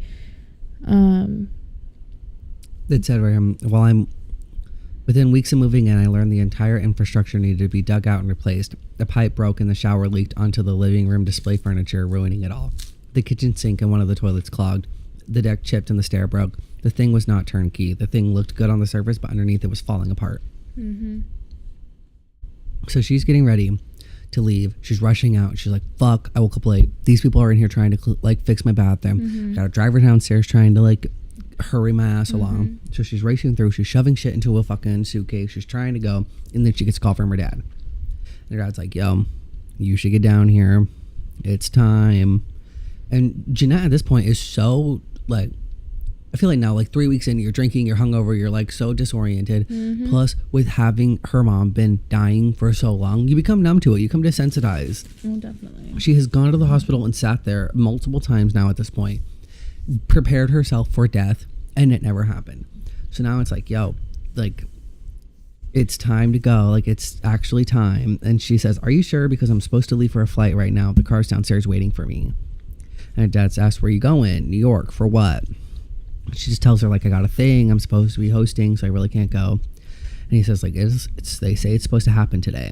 And she, even after hearing that, she still is yeah, but... are you sure? Because we've said that before. Which is hard, especially when you have to, put your life on hold the whole time. But he's can't keep doing it, you know? He's still saying, he's no, you really need to come down. So she says, okay, gets everything ready, and fucking pops out of the house to go see her mom for maybe the last time. She's still trying to get everything ready, and she heads out the door, cancels her fucking flight, and go see her mama. 55. The time has come. Mm-hmm. It is officially the day. Her mom's been in hospice for 3 weeks. It's unusual because she's normally sitting up, but she's been lying down. Her breath is very shallow. Her brothers are there. They're all silent. It's emotional exhaustion. No one's crying, but I'm sure they're all just shocked. And at this point they're so numb to it. They're so this has gone through. You've already felt all your emotions. You're just getting through them. Getting through the motion now at this point. Which this is nice. It says Nickelodeon's reaching out to say no worries at all on missing the worldwide, whatever. So that was nice. They didn't care at all. Obviously, take care of your mother. But so at this point, we learned too that Jeanette was kind of talking to a new guy. Mm-hmm. And so kind of same thing. Her mom's going through this, so she's like, this is my out. I gotta go. He's been a distraction, but she's not ready for a replacement.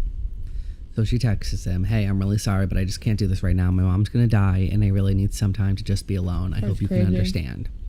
He says, don't say that, boo. Your mom's not gonna die. He doesn't care. He keeps brushing it off. Completely ignores the fact that she's like, hey, I don't want to be with you. He just is no, but your mom's not gonna die. It's gonna be fine. Just trying to be comforting, but I feel there's a point where you can't comfort, you can't hope for the best. You just have to prepare. Yeah. And you have to make sure that person's good. And she words it really well. And she flat out says it simple. I'm done. I'm sorry. I got a lot going on. Just say okay and move on. And he says, don't say that, boo. Your mom's not gonna die. Your mom's not gonna die. And she goes, I feel like the world is divided into two types of people who know loss and people who don't. And I mean, granted, my parents thankfully are still here. I've lost people I care about, But I can only imagine the pain of losing a parent. You won't understand it until you go through it. And with that kind of stuff with him, like if he's brushing it off several times, he has no idea. He doesn't care. He's never been through it. He doesn't understand the genuine pain it puts you through. Well, right after she sends that text message, her mom takes a breath in, a breath out, and she's gone. It's a passing, and she even says, we're all numb. We don't cry. We just sit in silence. Finally, I pick up my phone. 100 messages to report in. Everyone heard. E-News broke the story. How the fuck they know already? I have no idea. Which is crazy. She goes back to her text message where the previous guy said, don't say that, boo. Your mom's not going to die. She texts him back. She just did. Just did. Like, what now, bitch? Like, what are you going to say? It's just hard. I don't know. Watching someone you care about pass away and that last breath, it's very aggressive. And it's just sad. It's hard to go through. But now we are here at the after part of the book. It says after. After. So this is after death. This is AD. This is after Deb. BD. Before Deb. After Deb. That's good. That's good. Okay, we're on 56. So after this, nurse rolls mom's dead body out the house into the hospice van. Which, this is crazy to me. Takes her ass away. She's gone. Dead body gone. But now everyone's just... Dead Deb is dead, gone. Dead? Everybody's just kind of like... Dead. Sitting there, and Dad's like, all right, well, let's get out of the house, let's go do something, let's kind of get everybody's minds off of it. Jeanette needs to go buy a new phone case. They go to the mall. She gets a phone case. The freaking Apple employee with the receding hairline approaches. Well, hey there, how's your day going? He flashes a smile.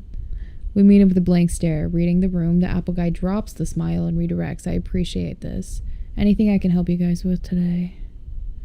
He just knows they're having a bad day. And kind of makes you think, like, and put into perspective if you're in the customer service industry, how many people are genuinely going through things and they get out of the house just to try and get their mind off of things. And sometimes it's probably not the best to start that with the combo. Hey, how's your guys. day? How was work? How, it could be, that's what's... Isn't today such a great their day? Head. Yeah, that's what's stressing them out. So,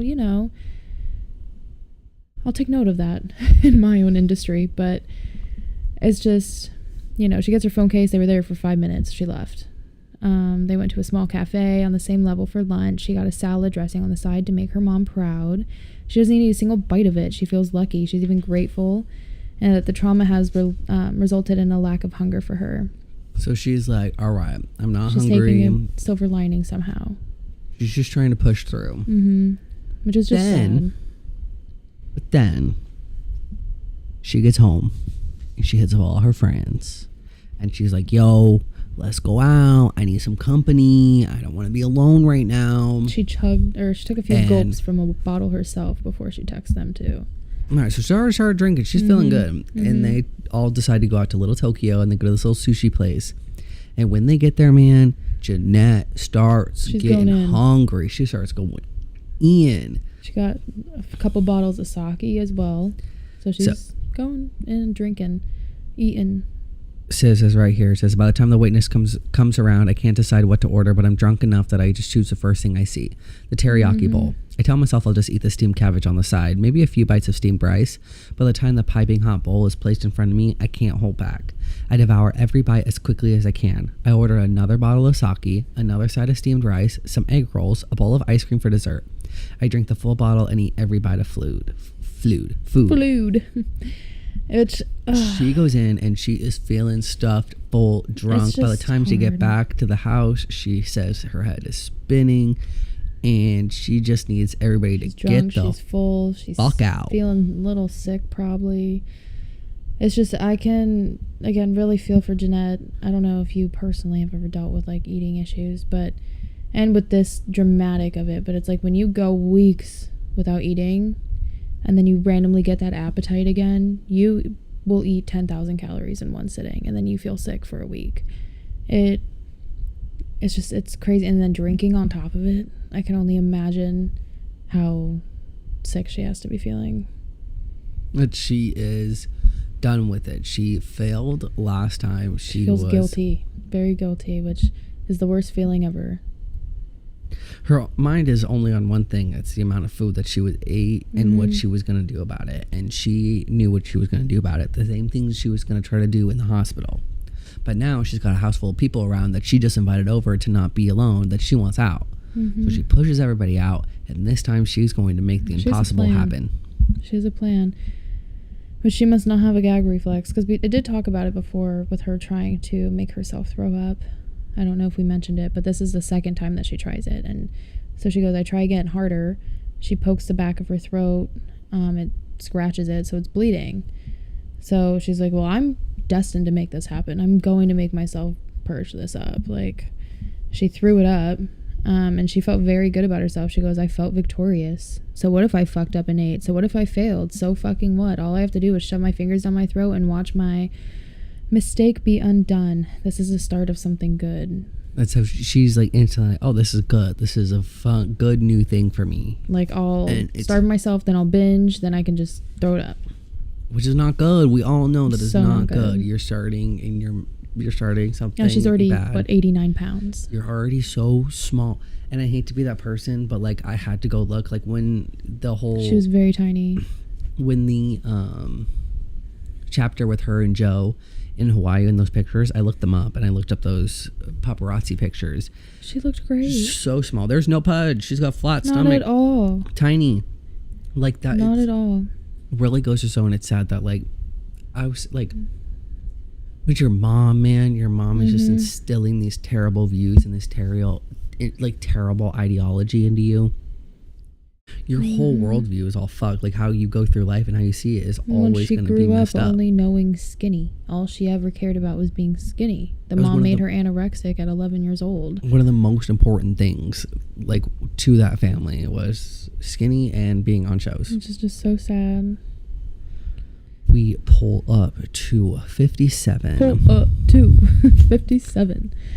This is the mom's funeral. So, remember, Mom wanted Jeanette to be singing The Wind Underneath My Wings. And the whole time, Jeanette's like, I don't fucking know, dude. I can't sing the song. It's not my range. This is what my mom wants. It's her dying wish, but I don't want to do it. I am feeling very conflicted right now. What the fuck do I do? And she goes back and forth between this the entire time she's getting ready. By the time everybody pulls into the car, by the time everyone drives to the funeral home that her mom is at. Hour and a half drive. She has plenty of time to like overthink this. A lot of time to think about it. So they finally go and they get in there and everyone gets in and everyone's talking and Jeanette's the last one to go. Like they put her at the end so that everyone talks and then she's the last one. Oh, and it does talk about too in the car that Sarah Bareilles' Brave was the most popular song at the time, so she kept hearing it. And she was like, what, is this supposed to be a sign? She was like mad about it. She's like, am I supposed to be brave right now and sing this song? I can't be brave. Well, she gets up there and she didn't give the pianist any of the music, so she was like, all right, I'm gonna have to sing this fucking thing a cappella.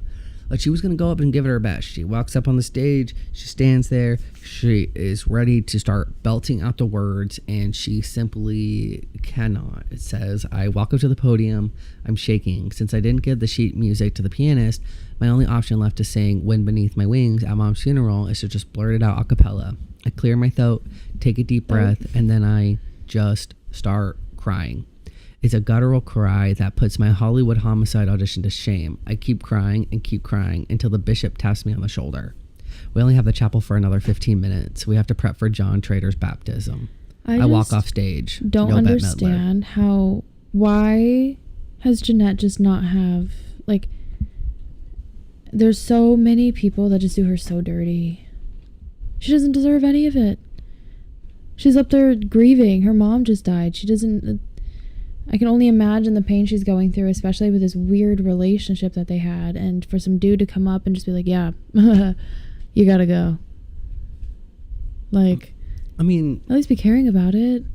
It's kind of fucked. Bring it up. Like, are you okay? Like, let's come sit over here. Like, don't... That's just crazy to me.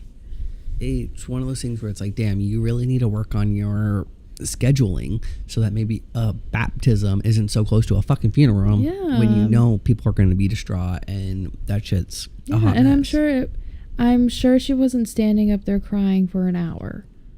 Like, there was no way that she was probably up there for that long, but it's like when you're going up there and you're trying to collect yourself and not cry, but then it's making you cry harder, and no one's helping the situation, no one's coming up and getting you off that stage, what are you going to do? Cry. That's what I mean. And Like, continue and to cry. it's just overwhelming. She's going through a lot, and then for that weirdo to just come up, yeah, sorry, bye. Gotta go. Ruin the moment.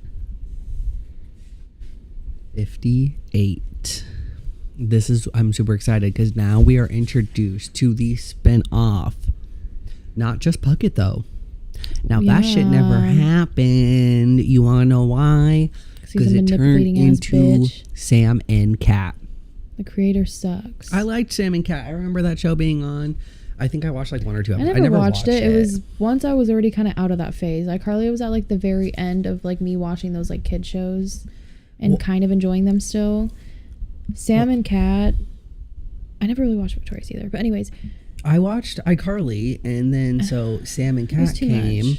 and so I was like, oh cool, well, like this is Sam, and I watched Victoria, so I was like, oh, it's Cat, and I was hoping that if it was an addition to Sam and Cat or Victorious and iCarly, it would be kind of grown up a little more, as if like their audience has grown, and it definitely was not that.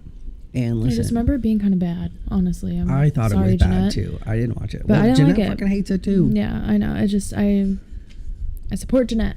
Not Ariana Grande though. Thank you. Next.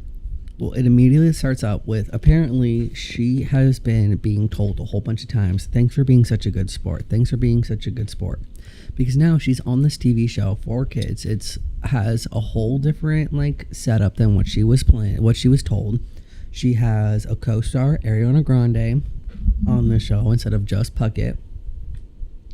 And what has been really bugging her is because her co-star, Ariana Grande, is a giant pop star who misses work regularly to go sing at award shows, record new songs, and do press for her upcoming album, while Jeanette stays back and angrily holds down the fort. Mm-hmm. She says that she understands why she has to miss work, like why Ariana has to, but then she's like, why can't she? Right. Like she has booked actually a couple like movies that like she wanted to do, but iCarly, like they would not write her out. So she had to stay. And Jeanette even tried to be like a good teen, like sport about it. She was like, you know what? Like this is annoying, but I can go do whatever. But her final straw was, she puts it, then this week happened. The week where I was told Ariana would not be here at all, and that they would write around her absence this episode by having her character be locked in a box. Are you kidding me? So I have to turn down movies while Ariana's off whistle toning at the Billboard Music Award? Fuck this. This was a time when I took the thanks for being such a good sport comment as a true compliment. I took pride in it. Mom always taught me to be the one growing up. Always wanted me to be one, so I booked more roles and built a good reputation to help my acting career grow. Yep, I'm a good sport. I'm a good egg. I'm the good one. The one who's not difficult. The teacher's pet. But now I'm over it.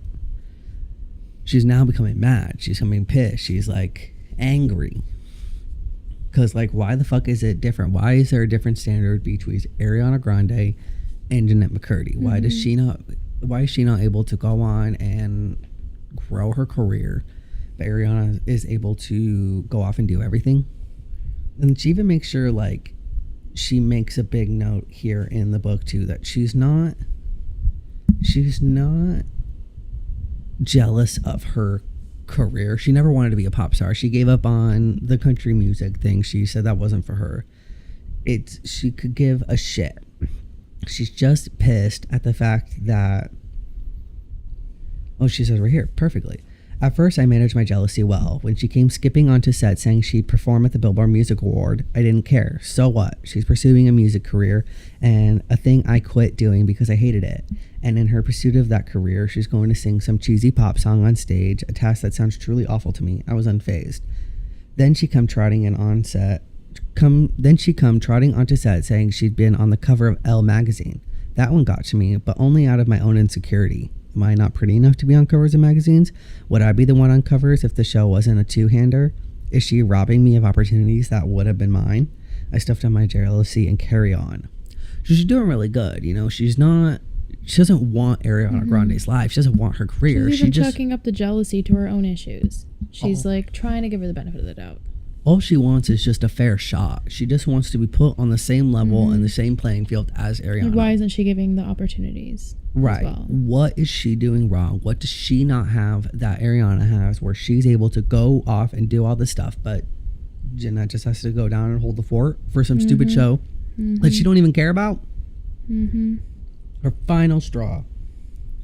Final fucking straw. But what finally undid me was when Ariana came whistle-toning in with excitement because she had spent the previous evening playing charades at Tom Hanks' house. That was the moment I broke. I couldn't take it anymore. Music performances and magazine covers, whatever. I'll get over it. But playing a family game at National Treasure, 2-time Academy Award winning and 6-time nominee Tom Hanks' house, I'm done. From that moment on, I didn't like her. I couldn't like her. Pop star success I could handle, but hanging out with Sheriff Woody's with Forrest fucking Gump, this has gone too far. So now at that point, she's like, well, fuck you. So anytime she she missed work, anytime she did anything that, honestly, like, no fault of Ariana's at her own. She's just doing her thing. But because of the shitty situation that everyone around them have put Jeanette in, she's fucking pissed. Like, she doesn't want to be doing this fucking show. She doesn't want to be a good sport. She doesn't want to be the good player. She wants to be playing fucking charades with Tom Hanks. As anybody would. Is it the next one that talks about Ariana still? Because I don't think it does. We might have scammed over it really quick. But just talking about how opposite they grew up. Oh. You know, and like just how many opportunities Ariana had compared to Jeanette. And that alone, I mean, I totally get that. Growing up and having people around you that get the toys you want and get to go on vacations and get the clothes you want and get to actually go shopping and get their nails done, whatever. You know, she was showing up with Chanel clothes and Gucci bags and all that kind of stuff, right? Did you find where it's at? Yeah, usually I feel like I can find it pretty well. Oh, it's right here. It's at the end of 196. Oh, the first is that she had a much easier upbringing than I did. I grew up in Garbage Grove in a goddamn hoarder house with a cancerous mom who continuously wept about not being able to afford rent and utility bills. Ariana grew up in Boca Raton, Florida, an incredibly wealthy, idyllic town with a healthy mom who could buy her whatever she wanted, whenever she wanted. Gucci bags, fancy vacations, Chanel outfits. I didn't even want Chanel outfits. I don't like the way the fabric looks, and yet I'm jealous that she had them. And also, one part that I liked here was, it's a whole nother part, but it just goes to show that they were equals. They were pretty much at the same stage of their career, like face value. But Ariana Grande was just being treated way differently than Jeanette. So the third thing is that Ariana is at the stage of her career where she's popping up on every 30 under 30 list that exists. And I'm at the stage in my career where my team is excited that I'm the new face of Rebecca Bonbon, a tween clothing line featuring a cat with her tongue sticking out, sold exclusively at Walmart. And I frequently make the mistake of comparing my career to Ariana's. I can't help it. I'm constantly in the same environment as her, and she doesn't exactly try to hide her success. So, I mean, like, right off the bat, I definitely feel like it's one of those things where it's an ish with them being so young. Too, because like when you're that young, you have so much going for you and all that stuff. You get so wrapped up in it. You're not like thinking about or worrying about like anybody else or how they're taking it or anything. You're just so excited for yourself. So you don't really like notice how you're coming off, or you don't think about the audience around you that you're speaking your words to. Especially when you're used to getting so many things that you want. Right, you like don't realize that other kids don't get that when you are young, you know? I mean, hopefully there comes a time for most of those people that they wake up to how fortunate they are. But in this moment, I understand Jeanette's jealousy and issues that she's having, because I would be pissed too. Hell, why am I not getting the same offers? Hell yeah. And getting time off when I did have offers. Like, that would make me so mad. Well, it especially goes to show too, I think, like, one, Tom Hanks, like, a great fucking phenomenal actor, but goes to show like she really cares about movies. She really cares about acting and She keeps like up with big it all. important things. Yeah. Tom Hanks is a phenomenal award-winning actor. This would be perfect for, like, fall perfectly in line of something that she would want and like would be good for her. And she'd actually probably appreciate it compared to Ariana, no offense. Probably, like, at least a lot more. Like Ariana, cherish it. I mean, probably is very... I know Ariana's very much like theater type person, so I'm sure she's very into actors and all that stuff too, but Jeanette just seems so genuine and she deserves good things, and it's sad that she had to have such a hard time to get to good things. All right, guys. On the Last chapter, 59. This one is a sad one. So we introduced to a new man, Liam. Colton, Liam, and Jeanette have been buddies, I guess. They've been hanging out, or they're all in the back of Liam's 2009 Toyota Corolla. I can only assume, like, if they're all hanging out, they've been friends. Yeah, it says they met at a Cinco de Mayo party a couple months back. He was making himself some fajitas on the buffet table. 6'2" with a shaggy haircut and wide set eyes. I beelined for him.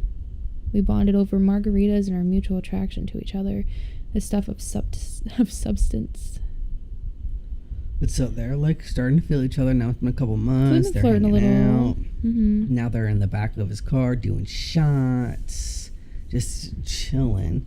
And she says she likes his feeling winks, yeah. him. She's like, listen, I like him. I'm like not so much scared of like liking someone anymore. Yeah, it says she still hasn't had sex, but she's kind of ready. She's finally like at a point that she's comfortable with it. She isn't so scared of intimacy anymore. And having her mom die, it's a sad one, but she was like, since then she doesn't really care about anything. Like she just is floating through life right now. So she's like, you know what, this Liam man, he seems like a solid guy to lose my virginity to. But in her head, she's thinking like, okay, like, think about this maybe in like a couple days, maybe like a couple weeks. She doesn't want to rush into like, it, you know. Start the idea in a couple days, a couple Especially weeks. Maybe when we can have sex. It says like she hears about all the women like having an issue with falling in love with hooking up with people, and it says she describes it as a feminine weakness. She wants to do anything to avoid it. She doesn't want to become weak and smitten and fall for a man just because he was inside her. She wants to be stronger than that. So she figured they can just make out or something tonight. They can hook up later. Right. And she says a great thing. Like, we'll kiss for the first time, and then maybe in a week or two we'll finally have sex. Once enough tension is built up that we just have to break it.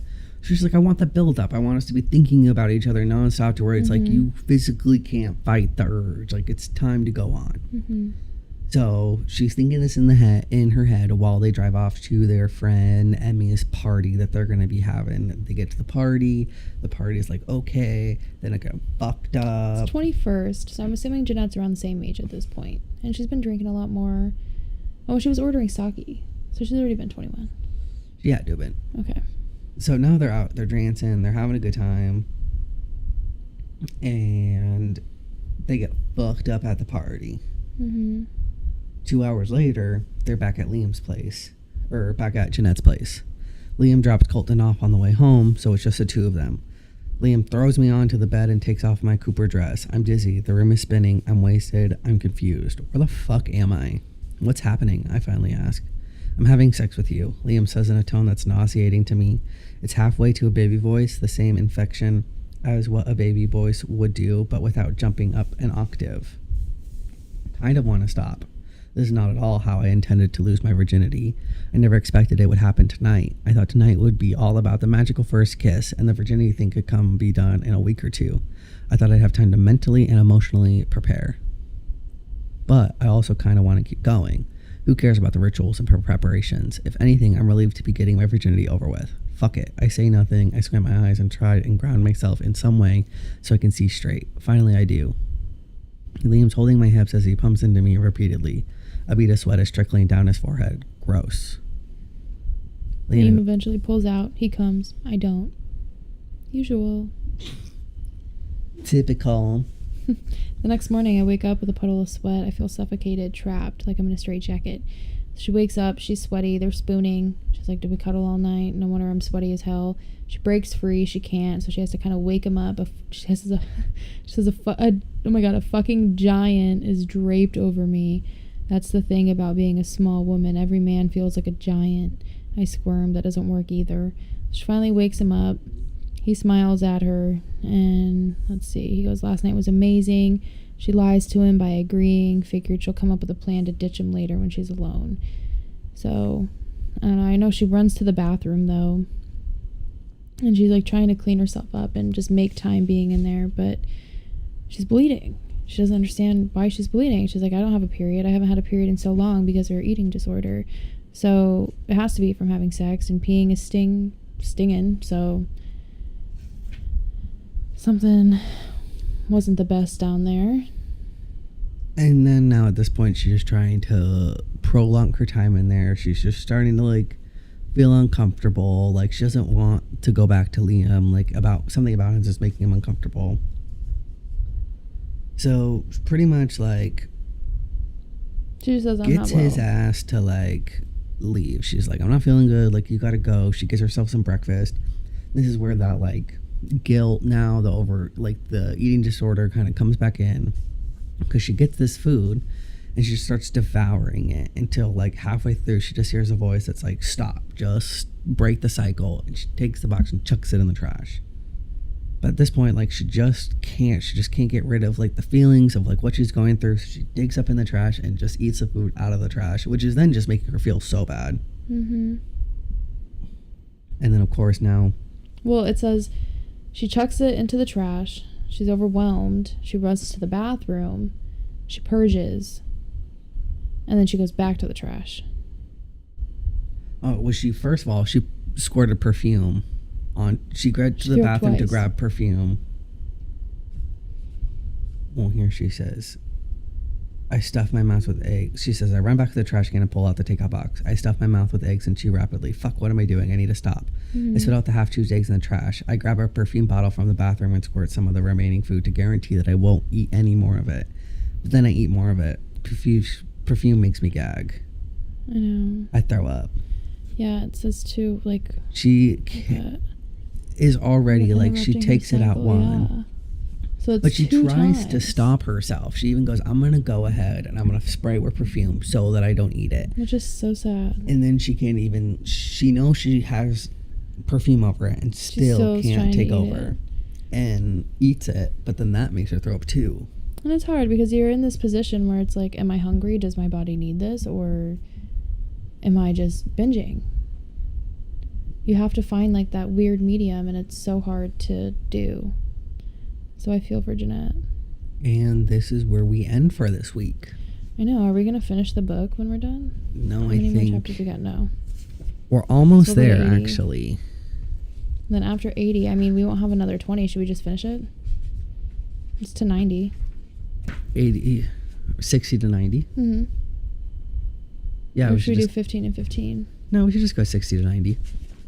Well, there All you right, go. guys. Well, we have the very last part next week. Make sure to come check in Subscribe. with us. Like the video. Make sure to hit the like button. Make sure to hit the bell. Ding, ding, ding, ding. Make sure to comment. Tell your friends. Do everything. Share. Put it all of the places. Thank you. We love our fans. It's just so hard. I'm like... We got recognized I'm today almost at the point where I can't even leave my apartment. It's so by our rough. coworkers. I know. It's so hard being us. But I love it. I am loving this book. I like this I'm little life. kind of sad that we're getting towards the end of it. Honestly, I know. It was good. I have like 5 people that are like, can I read that after you? I am So I have a few excited. people that want to borrow this. I'm excited to get though onto the new story, the next story. Mm-hmm. I feel like we've got so much stuff now to divulge into. Yep. I'm But very excited. this was it, guys. I hope if you are not reading the book, you are at least getting some enjoyment or getting some knowledge and feeling like you're reading the book if you are watching along with us. Yeah. Make sure to tune in next week Oh, wait, for... did you finish your wine? I have a little bit. Should we Let's finish it the right here? wine. Yeah. Chug, chug, chug. Cheers, bitch. To the end of an episode. Mm-mm-mm. Oh, that's some good stuff. Oh, yeah. especially right. compared to last week. Well, this was it for 2 Books, 1 Bottle. We will see you guys. 2 books, 1 bottle. We'll see you guys next week for the last part of I'm Glad My Mom Died by Jeanette McCurdy. Thanks for hanging out with us. Thank and we will see you guys later. Bye. Bye.